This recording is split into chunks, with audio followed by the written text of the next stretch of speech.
ଜୟ ଜଗନ୍ନାଥ ସାଙ୍ଗମାନେ, ଗେଲୁ ଏବେ ଗାଧୋଇକି ଆସିଲା। ତାକୁ ଏବେ ସିଝା ଖୁଆଇ ଦେଉଛି। ଦେଖନ୍ତୁ ସେ କେମିତି ଖାଉଛି। ମୋତେ ନାଇଁ କରିବ, ତାକୁ ମୁଁ ଜବରଦସ୍ତି ହିଁ ଖୁଆଇବି। ପ୍ରଥମେ ନାଇଁ କରିବି, ତାକୁ ଖାଇବାକୁ ଇଚ୍ଛା ହେବନି, କିନ୍ତୁ ଖୁଆଇବି, ତାକୁ ଜବରଦସ୍ତି ହିଁ ଖୁଆଇବି। ତାକୁ ସେ ଖାଇଦେବ,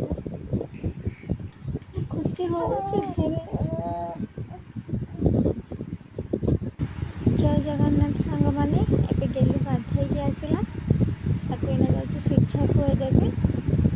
ଦେଖନ୍ତୁ ପ୍ରଥମେ ଦୁଇଥର ଖାଇଦେବ, ତାପରେ ଆଉ ଥରେ ମନା କରିବ ଆଉ ଖାଇବେନି ବୋଲି। ମୁଁ ତାକୁ ଖୁଆଇବି। ବହୁତ ହଇରାଣ କରୁଛି ମୋତେ ସେ। ଖାଇବା ପାଇଁ ତ ବହୁତ ହଇରାଣ କରୁଛି।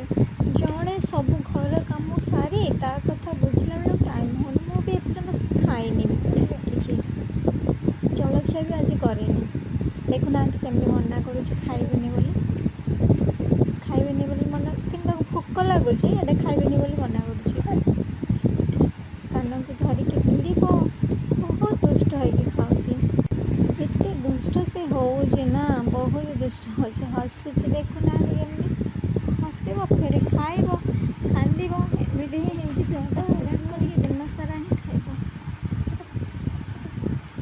କହନ୍ତି ଗୋଡ଼ ଧରିଲେ ଛୁଆମାନେ ଏମିତି ଯେଉଁ ରୋଗ ହୁଏ, ଏଇଟା ହୁଏ ସେଇଟା ହୁଏ କହନ୍ତି। ଗୋଡ଼ ଧରିଲେ ଛୋଟ ଛୁଆମାନେ ଗୋଡ଼କୁ ଧରିବାକୁ ଦିଅନ୍ତିନି। ମୋ ଗେଲୁ ସବୁବେଳେ ଏମିତି ଗୋଡ଼କୁ ଧରିଥିବ, ଏମିତି ଗୋଡ଼କୁ ହିଁ ସେ ଧରିଥିବ ସବୁବେଳେ। କ'ଣ ତାକୁ ଖେଳିବାକୁ ଭଲ ଲାଗେ, ଏଇଟା କ'ଣ କେଜାଣି, କାନ କୁଣ୍ଡଉଛି, କେତେବେଳେ ଗୋଡ଼କୁ ଧରି ଦେଉଛି। ପ୍ରାୟ ଟାଇମ୍ ଦେଖିବେ ସେ ଗୋଡ଼ ହିଁ ଧରିବ। କହନ୍ତି, ମୁଁ ବହୁତ ବୟସ୍କ ଲୋକ